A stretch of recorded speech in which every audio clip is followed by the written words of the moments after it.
Imagine holding a secret so trivial that across the entire world, practically no one knows or cares it exists. A single digital photograph of your home sits quietly on an obscure academic server, buried beneath thousands of generic landscape shots. Over several months, exactly 6 people downloaded, and 2 of those downloads were performed by your own legal team. To the rest of the planet, this picture is completely invisible. Now imagine that your furious attempt to delete that image ends up transforming it into one of the most famous photographs on Earth. Within 30 days of sending your legal threats, nearly 500,000 people rush to examine every inch of your private estate. Your name becomes synonymous with catastrophic public relations blunders, and your blunder is codified forever in dictionaries and legal textbooks. This is the paradoxical phenomenon known as the Streisand Effect. It is the inescapable modern rule that when you attempt to silence, censor, or hide information on the internet, you almost always end up amplifying it to millions of eager spectators. But how did a routine environmental study of the California coastline trigger a cultural shift that forever changed the way humanity shares information? To understand this bizarre collision between celebrity power and the open web, we have to travel back to the early 2000s. In 2002, a retired software engineer and environmental photographer named Kenneth Adelman launched a passion project called the California Coastal Records Project. Armed with a high-resolution digital camera and riding in a Robinson R-44 helicopter piloted by his wife, Gabrielle, Adelman set out to document the entire 1,200-mile California coastline from the Oregon border down to Mexico. His mission was purely scientific and conservationist. By taking thousands of sequential aerial photographs of coastal cliffs and beaches, Adelman created a public baseline that government agencies, coastal researchers, and environmentalists could use to measure bluff erosion, illegal construction, and sea level encroachment over time. Adelman uploaded more than 12,000 high-resolution images to his publicly accessible website, allowing anyone to view the raw, unedited coastline frame by frame.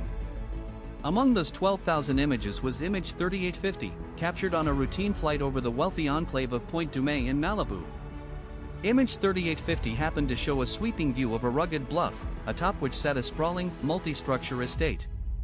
That estate belonged to the legendary singer and actress Barbra Streisand. The photograph did not mention Streisand by name, nor did it single out her property. It was simply one frame in a vast panoramic sequence documenting the erosion of the cliffs in Malibu. But in February 2003, Streisand discovered that her private bluff had been photographed. To her, this was not an environmental survey. It was an unacceptable invasion of privacy and a potential security risk that gave stalkers and paparazzi an aerial blueprint of her home. On May 20, 2003, Streisand struck back with overwhelming legal force.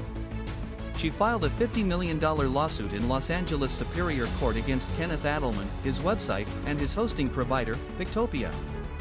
The complaint alleged invasion of privacy, violation of California anti-paparazzi statutes, and improper commercial use of her property.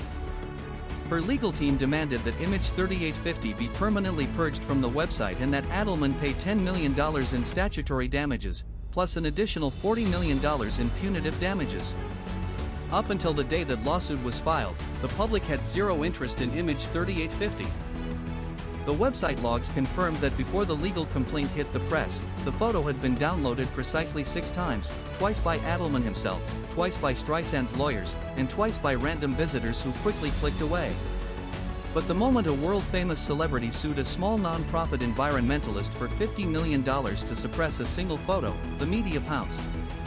Tech blogs, major newspapers, cable news networks, and early internet forums like Slashdot broadcast the story across the globe. Everyone wanted to see the secret photograph that Barbra Streisand was willing to spend millions of dollars to hide. Within the next month alone, Adelman's modest server was overwhelmed by more than 420,000 visitors. Internet mirrors of image 3850 spread across hundreds of servers, ensuring that the photograph could never truly be erased. In December 2003, Los Angeles Superior Court Judge Alan J. Goodman dismissed Streisand's lawsuit under California's anti-SLAPP statute, ruling that Adelman's project was an exercise of free speech concerning an issue of public interest. To compound the disaster, the court ordered Streisand to pay Adelman $177,000 to cover his legal defense fees. 2 years later, in January 2005, technology writer Mike Mosnick penned an article on the blog TechDirt analyzing a similar legal threat by a coastal resort. Mosnick officially coined the term, writing, "How long is it going to take before lawyers realize that the simple act of trying to suppress something they don't like online is going to make something that most people would never see into something that everybody will see?" Mosnick dubbed this mechanism the Streisand Effect. But why does this happen with such devastating predictability?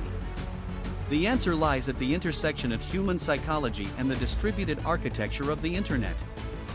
In psychology, this reaction is known as psychological reactance, a concept first formulated by Jack Brem in 1966. When people perceive that their freedom of choice or their access to information is being arbitrarily restricted, they experience an immediate emotional resistance. The act of censorship acts as a powerful beacon, signaling to human curiosity that the hidden information must be extraordinarily valuable, scandalous, or dangerous. History is filled with examples proving that the Streisand effect is an unbreakable law of digital culture. In 2008, the Church of Scientology sent aggressive copyright infringement notices to YouTube to remove a leaked promotional video featuring actor Tom Cruise. The heavy-handed legal crackdown outraged the internet collective known as Anonymous, sparking Project Canology and pushing the leaked video onto millions of screens worldwide. In 2013, publicists for singer Beyoncé requested that news outlets remove several unflattering action shots taken during her Super Bowl halftime performance. Instead of complying, the internet turned those specific photos into viral memes that were shared hundreds of millions of times. That same year, France's domestic intelligence agency, the DCRI, summoned a volunteer Wikipedia administrator and threatened him with arrest unless he deleted an article about the Pierre-sur-Haute military radio station. The administrator complied under duress, but within hours, another editor in Switzerland restored the page, and the article instantly skyrocketed to become the most viewed entry on the entire French Wikipedia. Today, the Streisand effect stands as a defining principle of our connected world. It demonstrates the radical asymmetry of the digital age. A single individual or institution, no matter how wealthy, influential, or legally powerful, cannot outmuscle the collective curiosity of a decentralized network. Traditional intimidation tactics built for an era of physical print and centralized broadcast media completely fail in an environment where copying and sharing data costs virtually nothing. Modern public relations firms and corporate lawyers now study the Streisand disaster as a mandatory cautionary tale. They teach their clients that when an embarrassing detail, an unflattering photo, or a minor leak surfaces, the absolute best response is often dignified silence. Because the moment you demand that the internet look away, you guarantee that everyone will stare directly at it. What do you think is the most hilarious or extreme example of the Streisand effect in history? Let me know in the comments below. Don't forget to hit the like button if you enjoyed this video, and make sure to subscribe for more deep dives into the hidden history of the digital world.